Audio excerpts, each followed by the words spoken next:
বাৎসরিক পূজা অনুষ্ঠানে সবাই ইব্রাহিমরে ধরছে, ইব্রাহিম চল আমরা পূজা দিতে যাব। সাইয়েদনা ইব্রাহিম ফানাযারা নাযরাতান ফিন নুজুম, তাকালেন আকাশে আর বললেন ইন্নী সাকিম, আমি যেতে পারবো না, অসুস্থ। আমি কি আসলে সুস্থ ছিলেন? তো অসুস্থ বললেন কেন? কারণ অসুস্থতা দুই ধরনের, একটা শারীরিক আর একটা। সাইয়েদনা ইব্রাহিম মানসিকভাবে প্রচন্ড বিপর্যস্ত ছিলেন, অসুস্থ ছিলেন। এর কারণ গোটা উম্মাত মূর্তির পূজা করে, এই দৃশ্য দেখে কোন নবী মানসিকভাবে সুস্থ থাকতে পারে? উনি বললেন আমি অসুস্থ, তোমরা যাও। সবাই বলল ঠিক আছে আমরা যাই। ইব্রাহিম তুই আমাদের ঘরের মূর্তিগুলারে পাহারা দে। মূর্তি পাহারা দেওয়ার জন্য কারে পাওয়া গেছে? সাইয়েদনা ইব্রাহিম কয় ঠিক আছে আজকে পাহারা দিমু, জন্মের পাহারা, যা তোরা দিতাছি, পাহারা দিতেছি যা। এইবার সাইয়েদনা ইব্রাহিম মূর্তির ঘরে ঢুকলেন। দেখেন কি সুন্দর কথোপকথন আল্লাহ তুলে ধরলেন। আল্লাহু আকবার। মূর্তির ঘরে, দেবীর ঘরে ঢুকে উনি ঘুরে ঘুরে তাকায়, দেখে একটা এমনি হাত আর একটা ব্যাগ করে 14-15টা হাত নিয়ে তাকায় আছে। উনি সবগুলোর সামনে এভাবে তাকায় আছে, দেখে এক একটা এক এক চেহারা, একটা হাতির গণেশ স্টাইলের, আরেকটা এরকম, আরেকটা নারীর, আরেকটা বাঘের, আরেকটা তলোয়ার নিয়ে আইতাছি কোপায় ফেলাম আছে না নাই। সবগুলোর সামনে যায়, যে দেখে আর অবাক হয় কত ধরনের খোদার কাছে এরা কত কিছু চায়। আর যে দেখে প্রত্যেকটার সামনে ডেজার্টস আইটেম, মিষ্টান্ন, এক একটার সামনে রসমালাই, এক একটার সামনে কালো জাম, লাল জাম, রসগোল্লা, চামচাম, দুধ মালাই, মালাই চপ আছে না নাই। জিব্বায় পানি চলে আসছে নাকি? তো সাইয়েদনা ইব্রাহিম অবাক, কিরে এত মূর্তি, এত ডিজাইন, এত ভাবে এরা অঙ্গভঙ্গি করে আছে, এত খাবার দেয়া, খায় না কেন? সাইয়েদনা ইব্রাহিম ভাবলেন মনে হয় নাগাল পাই না, আমি একটু তুল্লা ধরি। উনি রসমলাইয়ের বাটিটা নিয়ে যেটা হা করে আছে ওইটার সামনে যায়, কয় খা। কি কয়? বানাই করতেছি মনে হয়। ফারাগা ইলা আলিহাতিহিম, মূর্তিগুলোর কাছে গেলেন। ফাকালা আলা তাকুলুন, খাবি না? খাবি না দাদা, আমি কিছু খা। কোরআন থেকে বলছে, ঠিক কি না? উনি ভাবলেন ওরা হয়তো খেতে পারে না, নাগাল পাচ্ছে না, কিংবা আমারে দেখে লজ্জা পাচ্ছে। নিচ থেকে রসমলাইয়ের বাটি তুলে ধরলেন। উনি বললেন খা, আর ওগুলা কয় হা হা করে রয়েছে, নড়েও না সরেও না। উনি মুখের সামনে তুলে ধরে বললেন আলা তাকুলুন, খা। সবগুলার সামনে গেলেন, খা খা। কেউ খায় না, ওগুলো হা করে আছে। সাইয়েদনা ইব্রাহিম বললেন খা, কেউ কথা কয় না। উনি বললেন খাবি না কেন? তাইলে কথা ক। এই যে কষ্ট করে উড়াইলি, মুখের সামনে দিলাম, খাবি না কেন? কথা বল। আলা তাকুলুন, খাবি না কেন? কথা বল। মা লাকুম লা তাতাকাল্লামুন, খাবি না কেন? মা লাকুম লা তানতিকুন, হয় খা নয় কথা ক। বলতেই লাগলেন খা খা। প্রত্যেকটা মূর্তির সামনে গেলেন, খা। ওগুলো করে আছে আ, কোনো কথা কয় না। কয় কেন খাবি না? তাইলে কথা ক। খায়ও না, কথাও কয় না। আপনার ছেলে বায়না ধরছে, আব্বা চানাচুর খাও। কি খাম? চানাচুর কিনে দিলেন, এই নে চানাচুর। এখন চানাচুর খায় না। কিরে বাপ খাবি না কেন? কথাও কয় না, খায়ও না, কথাও কয় না। এখন বাকি আছে কোনটা? কথা কর। ফারাগা আলাইহিম দারবাম বিল ইয়ামিন, ডান হাতে কোপানো শুরু করলেন। ইচ্ছা মতো খুশি কিল মারতে মারতে মূর্তিগুলার সাইজ। ফারাগা আলাইহিম দারবাম বিল ইয়ামিন, এক একটা নবীর হাতে জান্নাতি শক্তি দিয়েছে কে? খা নাইলে কথা ক। খায় না, কথাও কয় না, বাকি আছে মায়ের। মারতে শুরু করলেন, মারতে মারতে সব শেষ। তারপরে খুঁজে পেলেন একটা কুড়াল। কি পেলেন? কুড়াল দিয়ে মারতে আরো সুবিধা, খালি এটারে এভাবে মারে, ওইভাবে মারে। মারতে মারতে যতগুলো মূর্তি ছিল সবগুলো মেরে বড় মূর্তিটার গায়ে মারতে যাবে, in the meantime stop, কয় না এটারে মারুম না। ফাজআলাহুম জুদাদান, সবগুলারে টুকরা টুকরা, ইল্লা কাবীর আল্লাহুম, 12টা ছাড়া ওইটারে রেখে দিলেন। আর বুদ্ধি করে কুড়ালটারে বড়টার কান্দে ঝুলাইয়া দিলেন, বড় মূর্তিটার কাদের মধ্যে ঝুলাই দিলেন। ঘটনাটা সুন্দর হয়েছে না? এখন কেমন যেন মনে হয় এটা কুপাইয়া দাঁড়া রয়েছে বাবার বেটার মতো। বড় পূজার শেষ, পূজার দিনক্ষণ শেষ। বিকেল বেলা পূজা মণ্ডপ থেকে সব এসে দেখে সর্বনাশ। পাহারাদার ইব্রাহিম কই, আনতা ফাআলতা হাযা বিআলিহাতিনা ইয়া ইব্রাহিম। ইব্রাহিম সর্বনাশ কে কইছে? তুই কইছত নি? কই আইনো, বড়টাই কইছে, ওইটারে জিজ্ঞেস করো। বল ফাআলাহু কাবীরুহুম হাযা ফাসআলুহুম ইন কানু ইয়ানতিকুন, কোরআন থেকে বলছে, আমি করি নাই। ওই দেখ কুড়ালটা কার কান্দে, বড়টার কান্দে, ওইটারে জিগা। সবাই কই খাইছে। সবাই বলে ইব্রাহিম তুমি কি জানো না এগুলো কথা বলে না? সাইয়েদনা ইব্রাহিম বলে যে এটা কথা কয় না, ওইটার পূজা করস কেন? যেটা কথা বলে না, যেটা নিজেরাই নিজেদেরকে মায়ের থেকে বাঁচাতে পারে না, নিজেরাই নিজেদেরকে রক্ষা করতে পারে না, তোরে কিভাবে রক্ষা করবে? এগুলোর পূজা কেন করিস? ফাবুহিতাল্লাযী কাফার, কারো কোনো জবাব নাই, লাজা। সবাইকে ইব্রাহিম তুই বড্ড বেড়ে গিয়েছিস, তোরে নমরুদের কাছে নেওয়া হবে, রশি দিয়ে পেঁচিয়ে নমরুদের কাছে নেওয়া হবে। নমরুদের নাম শুনছেন? শোনেন নাই বোধহয়, শোনেন নাই? পৃথিবীতে 4 জন বাদশা ছিল, যারা গোটা বিশ্বের বাদশা। গোটা বিশ্বের 2 জন কাফের, 2 জন মুমিন। মুসলমানের একজন হচ্ছে জুলকারনাইন, আরেকজন হচ্ছে সাইয়েদনা সুলাইমান। কাফেরের একজন হচ্ছে বাখতানাসার, আরেকজন হচ্ছে নমরুদ। এই নমরুদের কাছে নিয়ে যাওয়া হলো রশি দিয়ে বেঁধে। এবার নমরুদের সাথে কি ডায়ালগ মারছে এটা তো আর কোরআনে নাই। কথা কও। এটাও আছে। নমরুদ বলে, ইব্রাহিম শুনলাম তুমি নাকি আমাদের খোদাগুলোরে মারছো, তুমি নাকি কোন আল্লাহর ইবাদত করো, তুমি নাকি কোন নতুন রবের তথ্য নিয়ে আমাদের বাবেল নগরীতে আগমন করেছো। আমি ছাড়া কোনো খোদা আছে বলে তো আমি শুনি নাই, এই বাবেল নগরীতে আমি ছাড়া কোনো খোদা আছে আজকে নতুন শুনলাম। কে তোমার খোদা, কি তার পাওয়ার? এবার ডায়ালগ মারা শুরু করলেন সাইয়েদনা ইব্রাহিম। সাইয়েদনা ইব্রাহিম বললেন, রব্বি আল্লাযী ইউহয়ী ওয়া ইউমীত, আমার রব এমন রব যিনি জীবন দেয় আবার মরণও দেয়। নমরুদ বলে, তাই তোমার আল্লাহ জীবন দেয় মরণ দেয়? আনা উহয়ী ওয়া উমীত। এবার নমরুদ ডায়ালগ মারতেছে, আনা উহয়ী ওয়া উমীত, আমিও তো জীবন দেই আমিও তো মরণ দেই। সাইয়েদনা ইব্রাহিম বললেন, তুমিও যদি আমার আল্লাহর মতো জীবন দাও মরণ দাও তাইলে দেখাও। নমরুদ জেলখানা থেকে দুইজন ফাঁসির আসামিকে ধরে আনলো। ধরে এনে একটা ধারালো ছুরি নিয়ে প্রথম আসামির পেটের ভিতরে ধা করে ছুরিটা ভরে দিয়েছে। ফিনকি দিয়ে রক্ত ছুটলো। লোকটা ছটফট ছটফট ছটফট করতে করতে দুনিয়া থেকে বিদায়। এবার পেট থেকে ছুরিটা বের করে দ্বিতীয় আসামির পেটের মধ্যে ঢুকাতে যাবে, ধা করে। In the meantime stop, ঢুকায় নাই। পেটে ঢুকাইতে যাবে, ঢুকায় নাই। কয়, ইব্রাহিম এই যে দেখো, তোমার সামনে প্রথম লোকটারে আমি মৃত্যু দিলাম, প্রথমটারে দিলাম মরণ, পরেরটারে দিলাম জীবন। তোমার রব যেরকম করে জীবন দেয় আর মৃত্যু দেয়, আমিও জীবন দেই আমিও মৃত্যু দেই। চিল্লায় পড়েন না আউযুবিল্লাহ। সাইয়েদনা ইব্রাহিম বিপদে পড়ে গেলেন। তাই তো, আসলেই তো প্রথম লোকটারে মৃত্যু দিল, দেয় নাই? কথা কর, ছুরি মেরে রক্ত বের করে ওর মৃত্যু দেয় নাই? পরের লোকটারও একই ভাবে মৃত্যু দিতে যে সেখান থেকে বাঁচিয়ে জীবন দিল। বেজাল আছে না নাই? এবার সাইয়েদনা ইব্রাহিম বলে, ফাইন্নাল্লাহ ইয়াতি বিশ-শামসি মিনাল মাশরিকি ফাতি বিহা মিনাল মাগরিবি ফাবহিতাল্লাযী কাফার। সাইয়েদনা ইব্রাহিম বললেন, বুঝলাম তুমি আমার আল্লাহর মতো জীবন দাও, বুঝলাম তুমি আমার আল্লাহর মতো মরণ দাও, কিন্তু নমরুদ খেয়াল করে শোনো, আমার আল্লাহ প্রতিদিন সকাল বেলায় পূব আকাশ থেকে জল জলে সূর্যটা উঠায়। তোমার যদি এরকম কোনো ক্ষমতা থাকে, তুমি আগামীকাল সকাল থেকে পূর্ব দিক থেকে সূর্য না উঠিয়ে পশ্চিম দিক থেকে সূর্যটা উঠাও। ফাবহিতাল্লাযী কাফার। এবার ধরা গেছে। এবার জায়গার মধ্যে ধরা, একেবারে স্টপ, লা জবাব। নমরুদের মুখে কোনো জবাব নাই। এবার নমরুদের মেজাজ নরম নাকি গরম? কথা কন।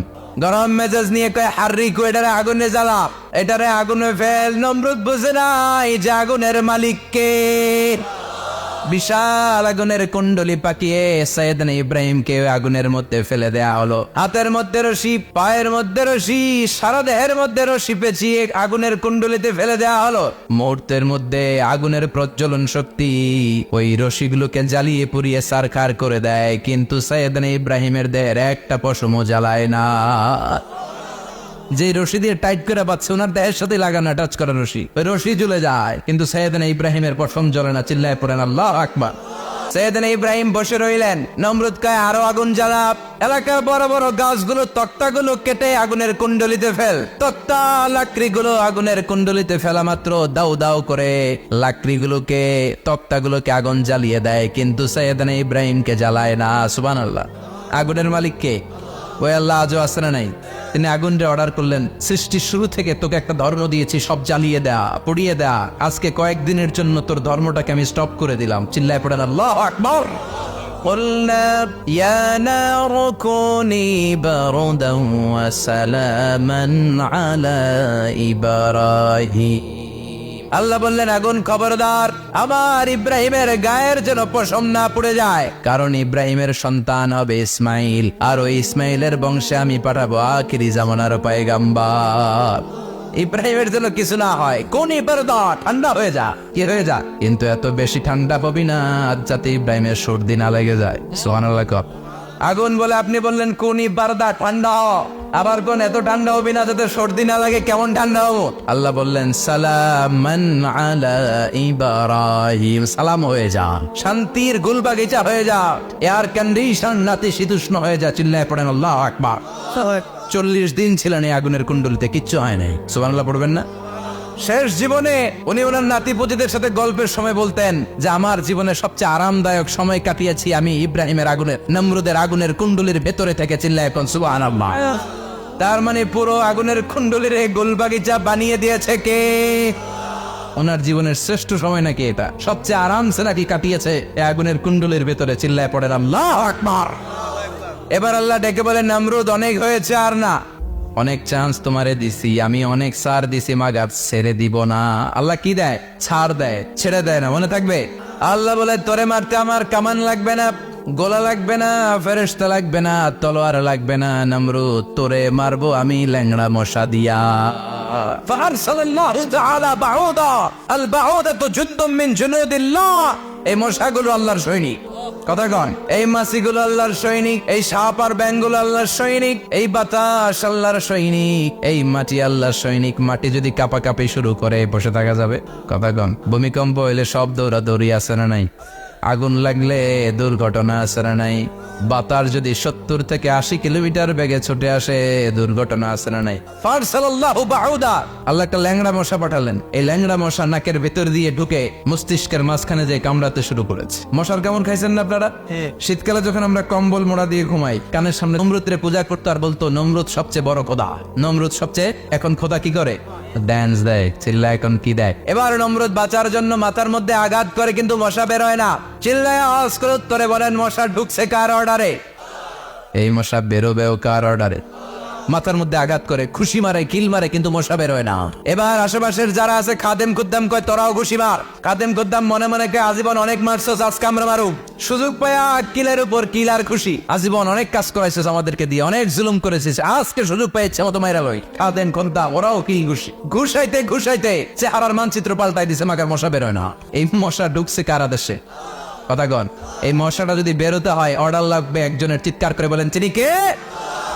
নিজেও মারে বেরোয় না, খাদেম খুদ্দামরা মাথার মধ্যে কিল খুশি মারে বেরোয় না। নমরুদ কয় এবার আমারে জোতা মার। কি মার? আমরা পরি প্লাস্টিকের জুতা, বাটার জুতা, অ্যাপেক্সের জুতা, আগে পড়তো খরমের জুতা। খরমের জুতা বানাই কি দিয়া? কথা কন। এবার কাঠের জুতা দিয়া খাদেম খুদ্দামরা মাথার মধ্যে বাড়ি পিটাইতে পিটাইতে মাথাটাকে ফাটিয়ে রক্তাক্ত করে জামিনের মধ্যে নমরুদরে শুইয়ে দিয়েছে। আর আল্লাহ সৈনিক সেই বাউদা মশা নাকের ভেতর থেকে শূন্যে উড়াল মেরেছে। চিল্লায় পড়েন আল্লাহ। তার মানে এত শক্তিশালী হয়েও, গোটা বিশ্বের রাজা হয়েও নমরুদের ক্ষমতা নমরুদরে বাঁচাতে পারে নাই। চিল্লায় পড়েন ঠিক কিনা? এজন্য ক্ষমতা কাউরে বাঁচাতে পারে না, দাপট কাউরে বাঁচাতে পারে না, অহংকার কাউরে বাঁচাতে পারে না, সৈন্যবাহিনী কাউরে বাঁচাতে পারে না। বাঁচাতে পারে একজন। চিৎকার করে বলতে হবে, তিনি কে? নমরুদ বলে ইমান ছেড়ে দাও, তা না হলে আগুনে ফেলবো। সাইয়েদনা ইব্রাহিম বলে জীবন যাবে কিন্তু ইমান যাবে। তার মানে আগুনের পরীক্ষায় পাস। চিল্লায় বলেন আগুনের পরীক্ষায়। পরীক্ষা নাম্বার 2, একটার পর একটা পরীক্ষা দিতে আল্লাহ শুরু করলেন। আল্লাহ বললেন, ইব্রাহিম যাও, কলিজার টুকরা সন্তানকে আর হাজারকে, আমরা ওনারা ডাকি বিবি হাজারা, আমরা কি ডাকি বাংলাদেশে? আসলে নাম কি? হাজার। যাও তোমার স্ত্রী হাজারকে আর ইব্রাহিমকে মক্কার ধুধু প্রান্তরে ফেলে দিয়ে আস। ওখানে মানুষ নাই, প্রাণী নাই, জনমানব শূন্য, দেখি আমার কদ্দুর ভালোবাসো। বলতে দেরি, 2 শব্দ নয়, মরুভূমিতে ফেলে দিয়ে আসলেন। তার মানে পরীক্ষা নাম্বার 2তেও, কথা বলেন, 2তেও। পরীক্ষা নাম্বার 3, আল্লাহ বললেন, ইব্রাহিম দেখি তোমার হৃদয়ে আমার জায়গা কতটুকু। যাও কলিজার টুকরা সন্তান ইসমাইলের গলার মধ্যে তলোয়ার লাগাও। সাইয়েদনা ইব্রাহিম বিয়ে করার পর থেকে আল্লাহর কাছে চাইতে চাইতে শেষ, মাগা সন্তান হয় না। ওনার প্রথম সন্তানটা হয়েছিল সাইয়েদনা ইসমাইল যখন জন্মগ্রহণ করেছে। ইব্রাহিমের বয়স ছিল 86 বছর। সুবহানাল্লাহ কইতে মনে চায় না? এলাকায় আসেনি 86 বছর বয়সে সন্তান হয়েছে? হ্যাঁ, এরকম শক্তিশালী পুরুষ কেউ আছে? 86 বছর বয়সে তো হাঁটতেই পারে না। কথা কর। সাইয়েদনা ইসমাইলকে যখন আল্লাহ তাআলা সাইয়েদনা ইব্রাহিমকে উপহার দিয়েছেন, তখন সাইয়েদনা ইব্রাহিমের বয়স, চিল্লায় বলেন কত? 86 বছর বয়সে যে কলিজার টুকরা সন্তানটাকে হাতে পেলেন, চাঁদের মতো সুন্দর ছেলে। আল্লাহ বললেন, দেখি আমার হৃদয়ে তোমার জায়গা কতটুকু, ইসমাইলরে জবাই করো। বলতে দেরি, ছুরি লাগাতে দেরি হয় না। তার মানে এই পরীক্ষায়ও একটার পর একটা আল্লাহ পরীক্ষা নিয়েছেন, একটার পর একটা পরীক্ষা। আগুনের পরীক্ষায় পাস, ফ্যামিলি বিসর্জন দাও পাস, কলিজার টুকরা সন্তানের গলায় ছড়ি লাগাও পাস। এবার আল্লাহ বললেন, এরপর তোমার বড় দায়িত্ব দিব, তোমাকে হজ প্রোগ্রামের এমডি বানাই দিলাম, ম্যানেজিং ডাইরেক্টর অফ হজ। সুবহানাল্লাহ কইবেন না? আল্লাহ বললেন, ইব্রাহিম বিশাল বড় কাফেলা বানাও, হজের আঞ্জাম দাও। সাইয়েদনা ইব্রাহিম বললেন, আল্লাহ দুদুমরু প্রান্তর, জনমানব শূন্য, মানুষ নাই, পাখি নাই, কেউ নাই, কিভাবে আমি হজের আঞ্জাম দেব? আল্লাহ বললেন, ইব্রাহিম হজ প্রোগ্রামের ম্যানেজারগিরি করতে চাইলে 3টা পেশা তোমাকে বেছে নিতে হবে। কয়টা? এই 3টা পেশা এর সমন্বয়ে তুমি হজের প্রোগ্রামের আঞ্জাম দিতে পারবে। পেশা নাম্বার 1, তোমার রাজমিস্ত্রির কাজ করতে হবে। পেশা নাম্বার 2, তোমার ঝাড়ুদারগিরির কাজ করতে হবে। পেশা নাম্বার 3, তোমার মুয়াজ্জিনগিরি করতে হবে। সুবহানাল্লাহ কইবেন না? وَإِذْ يَرْفَعُ إِبْرَاهِيمُ الْقَوَاعِدَ مِنَ الْبَيْتِ وَإِسْمَاعِيلُ رَبَّنَا تَقَبَّلْ مِنَّا إِنَّكَ أَنْتَ السَّمِيعُ الْعَلِيمُ। সাইয়েদনা ইব্রাহিম আর কলিজার টুকরা সন্তান ইসমাইলকে নিয়ে রাজমিস্ত্রির কাজ শুরু করে দিলেন। আল্লাহু আকবার।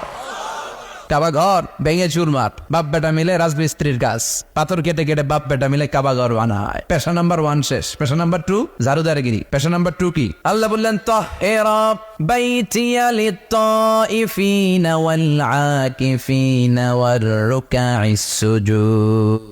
মসজিদেরি ঝাড়ু বারদার হোক আমারে হাতে, শোনো আমারে মোনাজা, শোনো শোনো ইয়া ইলাহি আমারে মোনাজাত, শোনো আমারে মোনাজাত। পড়েন আমিন।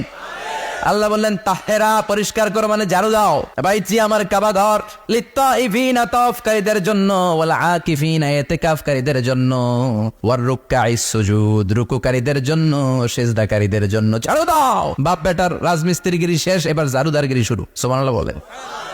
এরপর আল্লাহ বললেন 3 নম্বরে মুয়াজ্জিনগিরির কাজ করো। ওয়াআযিন ফিন-নাসি বিল হাজ্জি ইয়াতুকা রিজালান ওয়া আলা কুল্লি দামিরি ইয়াতিনা মিন কুল্লি ফাজ্জিন আমিক। ঘর বানিয়েছেন, এই ঘরে তোমরা হজ করতে আসো। সাইয়েদনা ইব্রাহিম বললেন আল্লাহ আমি আর আমার পোলা ছাড়া কেউ নাই। কেউ আছে? মানুষ নাই, আপনারা কেউ নাই, আমি কার সামনে আযান দেব? আমি কার সামনে ঘোষণা দেব? আল্লাহ মানুষ নাই, প্রাণী নাই, পাখি নাই, দৃশ্যমান কিছু নাই, কোথায় আমি ঘোষণা দেব? আল্লাহ বললেন দাঁড়াও, দাঁড়িয়ে তুমি আজান দাও, ঘোষণা দাও। তোমার এই আজানের আওয়াজটা গোটা বিশ্বের সব মানুষের কানের ভেতরে আমি আল্লাহ পৌঁছে দেবো। আযিন ফিন-নাস বিল হজ, হজের আজান দাও। উনি আজান দিলেন আইয়ুহান নাস ইত্তাখাযাল্লাহু বাইতান ফাহুজ্জু। আল্লাহ একটা ঘর বানিয়েছে, যাদের সামর্থ্য আছে হজে আসো। সুবহানাল্লাহ পড়ে। তৎকালীন সময়ে গোটা বিশ্বে যারা ছিল সবার কানের ভেতরে এই ঘোষণাটা মানে আজানটা পৌঁছে দিয়েছে কে? আমরা তখন ছিলাম পৃথিবীতে, কইছিলাম ফি আলামিল আরওয়াহ, রূহের জগতে। রূহের জগতেও আল্লাহ তাআলা আমাদের কানে পৌঁছে দিয়েছেন। রূহের জগতে থেকে এই আজান শুনে আমরা যারা লাব্বাইক বলার সুযোগ পেয়েছি তাদেরকে এই দুনিয়াতে হজের নসিব আল্লাহ করে দিবেন। তার মানে হজ প্রোগ্রামের ম্যানেজার। সুবহানাল্লাহ পড়েন। পরীক্ষা কারে কয়, কত প্রকার কি কি। হজ প্রোগ্রামের ম্যানেজার বানাইলেন, ম্যানেজিং ডাইরেক্টর, মহাব্যবস্থাপক। হজের আঞ্জাম দাও, আর হজের আঞ্জাম দিতে যে তোমাকে প্রথমে রাজমিস্ত্রির কাজ করা লাগবে 5, ঝাড়ুদার গিরির কাজ করা লাগবে 5। আল্লাহর নবী উলুল আজমি মিনার রাসূল মসজিদ ঝাড়ু দেয়, আমরা মসজিদ পরিষ্কার করতে চাই না, আছে না নাই? বালু দেখলেই মুয়াজ্জিনের গালি, কথা কন। মসজিদে ময়লা দেখলেই খাদেমের 14 গোষ্ঠী উদ্ধার করে ছাড়ে, আর নিজে পশ্চিম দিকে পড়ে আসারও খায়, আছে না নাই? মসজিদ ঝাড়ু দেওয়া শুধু মুয়াজ্জিনের কাজ, খাদেমদারের কাজ। মসজিদ পরিষ্কার রাখা আমাদের সবার কাজ। চিল্লায় এখন ঠিক কিনা? যাদের অন্তরে জ্বালা যন্ত্রণা, যাদের দোয়া কবুল হয় না, আপনি মসজিদ ঝাড়ু দিয়ে দেখেন মুহূর্তে দোয়া কবুল হয়ে যাবে। অন্তরের জ্বালা যন্ত্রণা দূর হয়ে যাবে, অন্তরের অহংকার নিমিষে কেটে যাবে। তার মানে আল্লাহ বললেন রাজমিস্ত্রি হও, সেটাও হলেন, ঝাড়ুদার হও, সেটাও হলেন, আজান দাও, সেটাও হলেন। তার মানে হজের যে পরীক্ষা নিলেন এটাতেও, কথা কন, শুনতেছেন? 4টা ভয়ঙ্কর পরীক্ষা নিলেন, 4টাতে পাস। পরীক্ষা নাম্বার 5। আল্লাহ বললেন ইব্রাহিম বয়স কত? সাইয়েদনা ইব্রাহিম বললেন 80 বছর। আল্লাহ বললেন নিজ হাতে নিজের সুন্নতে খাতনা সেরে দাও। সহিহ বুখারীর বর্ণনা, ইখতাতানা সাইয়েদনা ইব্রাহিম আলাইহিস সালাম ওয়া হুয়া ইবনু 80 সানা বিল কদুম। বুখারীর বর্ণনা 80 বছর বয়সে কুঠার দিয়ে লজ্জাস্থানের সামনের চামড়াটা কেটে নিজ হাতে নিজের সুন্নতে খাতনা সেরেছেন। এমনি এমনি আল্লাহর প্রিয় হন নাই, এমনি এমনি গোটা বিশ্বের মানুষদের লিডার হন নাই। পরীক্ষার পর পরীক্ষা দিয়ে তিনি আল্লাহর সম্মানের চেয়ারে আসীন হয়েছেন। চিল্লায় বলেন ঠিক কিনা? এজন্য আল্লাহ বললেন ওয়াইয ইবতালা ইব্রাহিম রাব্বুহু বিকালিমাতিন ফাতাম্মাহুন্না ক্বালা ইন্নী জাঈলুকা লিন-নাসি ইমামা। ও নবী স্মরণ করুন সেই সময়ের কথা যখন আমি আমার খলিল ইব্রাহিমকে অনেকগুলো পরীক্ষা নিয়েছিলাম, আর প্রতিটি পরীক্ষায় আমার খলিল সফলতার সাথে উত্তীর্ণ হয়েছিল। ফলাফল স্বরূপ আমি ইব্রাহিমকে জানিয়ে দিলাম, যাও ইব্রাহিম, গোটা বিশ্বের মানুষের জন্য তোমার নেতা বানাইয়া দিলাম। তিনি আমাদের নেতা, leader of the all human being on earth. পৃথিবীতে যারা আছে সবার নেতা। চিল্লা এখন ঠিক কিনা? এত বরকতের মানুষ, এত বরকতের ফ্যামিলি, ওনার ফ্যামিলি যেখানে তাকিয়েছে ওইখানে বরকত, যেখানে পা লেগেছে ওইটা বরকত, যেই মাটিতে হাত দিয়েছে মাটিটারে সোনা বানিয়ে দিয়েছে কে? সাইয়েদনা ইব্রাহিমের পা লেগেছিল একটা পাথরে, ওই পাথরটারে মুসল্লা বানিয়ে দিল কে? ওয়াত্তাখিযু মিন মাকামি ইব্রাহিম মুসাল্লা। আল্লাহ বললেন ইব্রাহিমের দাঁড়ানোর জায়গার পাথরটারে তোমরা মুসল্লা বানিয়ে নাও। হজ করছেন কারা কারা দেখি, অথবা উমরা, আরো বাড়ছে উমরা করতে, মাশাআল্লাহ। যাদের হাত ওঠে নাই এরাও যেন আল্লাহ অতি শীঘ্রই হজ করতে পারে, উমরা করতে পারে। আহারে কি বরকতের জায়গা, আল্লাহ বারবার নসিব করো তুমি। কি বরকতের জায়গা। প্রতিদিন 120টা রহমত নাজিল হয় এই কাবা ঘরকে কেন্দ্র করে। সিত্তুন আলী তাইফিন, 60টা রহমত যারা খালি তাওয়াফ করে। এই তাওয়াফের ইবাদতটা ওই জায়গা ছাড়া পৃথিবীর কোথাও করা যায়? কথা বলেন। এজন্য 60টা রহমত যারা তাইফিন তাওয়াফ করে, আর বাঈনা লিল মুসাল্লিন, আর 40টা রহমত যারা কাবা ঘরে নামাজ পড়ে। 40 আর 60 100, বাকি রইল কয়টা? ওয়ালা 20 লিন-নাযিরিনা ইলাল কাবা। বাকি 20টা যারা তাওয়াফও করে না, সালাতও পড়ে না, খালি কাবা ঘরের দিকে তাকায় থাকে। কাবা ঘরের দিকে ফেল করে তাকায় থাকলো, আমলনামায় 20টা রহমত নাজিল করে কে? এত বরকতের ফ্যামিলি। সাইয়েদনা ইব্রাহিম সন্তান হলো ইসমাইল, স্ত্রীর নাম হাজার। 3 জনের ফ্যামিলি। চিল্লা বলেন কয়জন? এই 3 জনের ফ্যামিলির এত বরকত, যেই জায়গায় হাত লেগেছে জায়গাটারে বরকতময় করেছে কে?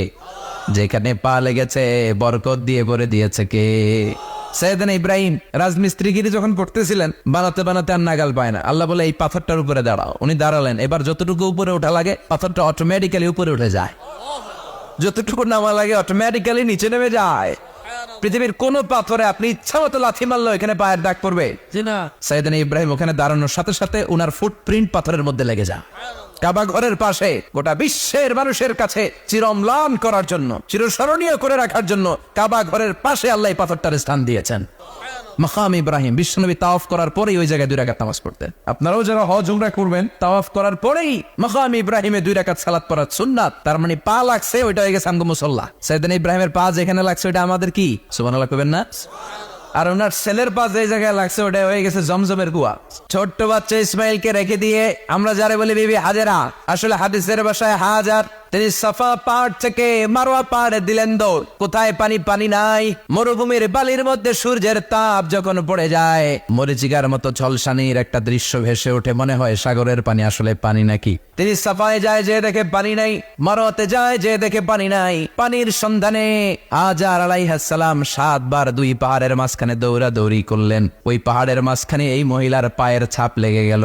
এই দৌড়াদৌড়িটা আরশের উপর থেকে আল্লাহ এত সুন্দর উপভোগ করেছেন। আল্লাহর কাছে এই মহিলার দৌড়াদৌড়িটা এত ভালো লেগেছে, কিয়ামত পর্যন্ত সব হাজিদের জন্য এই জায়গায় দৌড়াদৌড়িটা আল্লাহ ওয়াজিব করে দিয়েছে। এই জায়গায় দৌড়াদৌড়ি না করলে হজ হবে না, উমরা হবে না। এই দৌড়াদৌড়িটা, মহিলাটার স্যাক্রিফাইস, হৃদয়ের আবেগ আর ভালোবাসাটা আল্লাহর কাছে এত পছন্দনীয় হয়েছে, কিয়ামত পর্যন্ত আল্লাহ চান সবাই দৌড়াবে, আমি উপর থেকে দেখবো। ওয়াজিব করে দিলেন। যার পা যেই জায়গায় লাগছে খালি বরকত। হঠাৎ কল কল কল কল আওয়াজ শুনতে পেলেন। সাফা মারওয়া থেকে দৌড়ে আসলেন কাবার কাছে। এসে দেখলেন ফেলে রাখা দুধের বাচ্চা ইসমাইলের পায়ের ধাক্কায় জমিন থেকে পানি বের হতে শুরু করেছে। কল কল কল কল আওয়াজ। ওনারা আরবি ভাষা জানতেন না। সাইয়েদনা ইব্রাহিম, ইসমাইল, হাজার এরা সুরিয়ানি ভাষার মানুষ ছিলেন। সুরিয়ানি ভাষায় উনি বসে পানি যাতে মরুভূমির বালুতে লেগে শুকিয়ে না যায়, বালু দিয়ে বাঁধ দিতেছে। আমরা বাঁধ দেই না পানি আটকানোর জন্য? দেখেন নাই মনে হয়? দেখেন নাই? পানি আটকানোর জন্য বাদ দেই আমরা। হাজার এসে বালু দিয়ে বাদ দিতেছে নিজে নিজে, আর নিজের সুরিয়ানি ভাষায় বলতেছে জাম জাম, মানে থাম থাম, পানি যাস না তুই। জাম মানে কেফ কেফ, স্টপ স্টপ, থাম থাম, আর পানি চলে যাস না, থাম থাম। ওনার মুখ নিঃসৃত এই জাম জাম শব্দ দুইটা আল্লাহ এত পছন্দ হয়েছে, কিয়ামত পর্যন্ত আল্লাহ এই কুয়ার নাম জামজামের কুয়া করে দিয়েছে। বরকত আর বরকত। ছেলেকে মিনার প্রান্তরে রেখে জবাইয়ের দৃশ্যটা আল্লাহর ভালো লেগেছে। কিয়ামত পর্যন্ত ঈদুল আজহাতে সবাই আমরা প্রাণী শুয়ে এরকম জবাই করব, এটা আল্লাহ ওয়াজিব করে দিয়েছে। তার মানে এমন ফ্যামিলি খালি বরকত আর বরকত। আর আল্লাহ বললেন এই ফ্যামিলিতে আমি কিতাবও দিয়েছি, নবুয়তও দিয়েছি। ওয়াজআলনা ফি যুররিয়াতিহিন নুবুওয়াতা ওয়াল কিতাব। সাইয়েদনা ইব্রাহিমের ফ্যামিলির ভেতরে আমি নবুয়ত দিয়েছি, কিতাব দিয়েছি। এই পৃথিবীতে যত নবীর নাম আপনি বলবেন সবগুলো সাইয়েদনা ইব্রাহিমের নাতিগুতি। লক্ষাধিক নবী পৃথিবীতে, 5-7 জন ছাড়া। কজন ছাড়া? উপরের 5-7 জন ছাড়া যত নবী আপনি নাম বলতে পারবেন, যাদের নাম জানি কিংবা জানি না, সব সাইয়েদনা ইব্রাহিমের বংশধর, ওনার নাতিপুতি। ওনার আল্লাহ 86 বছর বয়সে দিলেন সাইয়েদনা ইসমাইল আলাইহিস সালামকে। ওনার বয়স যখন 100 তখন দিলেন সাইয়েদনা ইসহাক আলাইহিস সালামকে। তাহলে ওনার প্রথম ছেলের নাম? দ্বিতীয় ছেলে আওয়াজ করে বলেন, প্রথমটা, দ্বিতীয়টা ইসহাক। দুর্ভাগ্যজনক হলেও সত্য, ইসমাইলের চেনে কোন নবী আল্লাহ দেন নাই, কোন নবী নাই। সব নবী এই চেনে হাজার হাজার লক্ষাধিক নবী খালি ইসহাকের বংশে নামে। এই বংশে কোন নবী নাই। আর এই বংশের নবীরা প্রজন্মের পর প্রজন্ম একে অপরকে বলে যায়, সব শেষে কিন্তু একজন নবী আসবে, ওইটা হবে শ্রেষ্ঠ নবী, বিশ্ব নবী, ঠিক কিনা? একের পর এক নবুয়ত আল্লাহ এই চেনে দিলেন। ইসহাকের চেইনে, সাইয়েদনা ইসমাইলের চেইনে কোনো নবী নাই। এত নবী এখানে এসেছে, এরা ভেবেই নিয়েছে ওই যে শেষ নবী, যেটা শ্রেষ্ঠ নবী, এটা ওইখানে আসবে। কিন্তু আস্তে আস্তে হাজার হাজার লক্ষাধিক নবী আল্লাহ এইখানে পাঠিয়ে সাইয়েদনা ঈসা আলাইহিস সালামের পরে আল্লাহ স্টপ মেরে দিলেন। স্টপ মেরে দিয়ে 570 বছর পরে শ্রেষ্ঠ নবীটারে আল্লাহ এই চেনে পাঠিয়ে দিলেন। এজন্য আমরা হচ্ছি বানি ইসমাইল। আমরা কি? বিশ্বনবী হচ্ছেন বানি ইসমাইল, বিশ্বনবী কি? আর এরা হচ্ছেন বানি Israil. Changing the leadership from বানি ইসরাইল টু বানি ইসমাইল। এজন্য অহংকারীদের পরিণাম শুভ হয় না। এরা নবী পেতে পেতে এই প্রজন্ম অহংকারী হয়ে উঠেছিল আর গালি দিচ্ছিল এই চেইনটা আটকুরা চেইন, নবী আসার দিক থেকে এই চেইনে কোনো নবী নাই, সব নবী এই চেইনে আমরা পাই, আর শ্রেষ্ঠ যে নবীটা আসবে সেটাও এই চেইনে আসবে। আল্লাহ কয় না, আমি খেলা উল্টায় দিব, সব নবী এখানে পাঠালেও শেষ নবী আমি এখানে পাঠাবো না। শেষ নবী আল্লাহ তাআলা সাইয়েদনা ইসমাইলের চেইনে পাঠিয়ে দিয়েছেন। চিৎকার করে পড়েন আল্লাহু আকবার। এজন্য সাইয়েদনা ইব্রাহিমের জীবনী থেকে কি কি শিক্ষা গুনতে শুরু করেন? নাম্বার 1, আল জিহাদু দিদ্দা শিরক। ওনার জীবন থেকে প্রথম শিক্ষা হচ্ছে শিরকের বিরুদ্ধে জিহাদ। মুমিনের জীবনে জিহাদ চলবে কিসের বিরুদ্ধে? উনি মূর্তির সাথে আপোষ করে নাই, গাছের সাথে আপোষ করে নাই, মাছের সাথে আপোষ করে নাই, ধ্রুবতারা, চাঁদ, সূর্যের সাথে আপোষ করে নাই। উনি এক আল্লাহকে খুঁজে পেয়েছে। চিল্লায় বলেন ঠিক কিনা? আল্লাহ সব গুনাহ ক্ষমা করে, শিরকের গুনাহ ক্ষমা করে। 2 নাম্বার শিক্ষা হচ্ছে সত্যকে অন্বেষণ করতে হবে। ওইটা আমার বাবার বিরুদ্ধে যাক, ওইটা আমার দাদার বিরুদ্ধে যাক, ওইটা আমার দলের বিরুদ্ধে যাক, ওইটা আমার মতের বিরুদ্ধে যাক, সত্য যেখানে আমিও সেখানে। চিল্লা এখন ঠিক কিনা? এটা হচ্ছে সাইয়েদনা ইব্রাহিম আলাইহিস সালামের ইমানের স্পিরিট। শিরকের বিরুদ্ধে মুমিন জিহাদ করবে। সত্য যেখানে আছে মুমিন তালাশ করে সেটাকে ছিনিয়ে আনবে। সাইয়েদনা ইব্রাহিমের জীবনী থেকে 3 নাম্বার শিক্ষা হচ্ছে ভিশনারি অ্যাটিটিউডের হতে হবে মুমিনের। আমরা খালি 10 বছরের হিসাব করি, 20 বছর, 50 বছর। ইহুদিরা হিসাব করে 200 বছরের। কোনো কাজ করার আগে 200 বছর পরে কি হইতে পারে ওইটা হিসাব করে। সাইয়েদনা ইব্রাহিম এরকম ভিশনারি ছিলেন। এজন্য দোয়া করেছেন, রব্বানা ওয়াবআস ফীহিম রাসূলা। আল্লাহ যদিও ধুধুপ্রান্তর জনমানবহীন একটা এলাকা, আপনি এলাকায় এমন একজন নবী পাঠায়েন যেই নবীর আঁচলের নিচে গোটা বিশ্বটা একত্রিত হয়ে যাবে। কবুল করলেন কে? কি ভিশন দেখছেন, কি ভিশনারি অ্যাটিটিউড। তিনি তখন থেকেই বিশ্বনবীকে দেখতে পেয়েছিলেন। এজন্য ভিশনারি অ্যাটিটিউডের হন, স্বপ্নবাজ হন। স্বপ্ন সেটা না যেটা মানুষ ঘুমিয়ে ঘুমিয়ে দেখে, স্বপ্ন সেটা যেটা অর্জনের আকাঙ্ক্ষা মানুষকে ঘুমাতে দেয় না।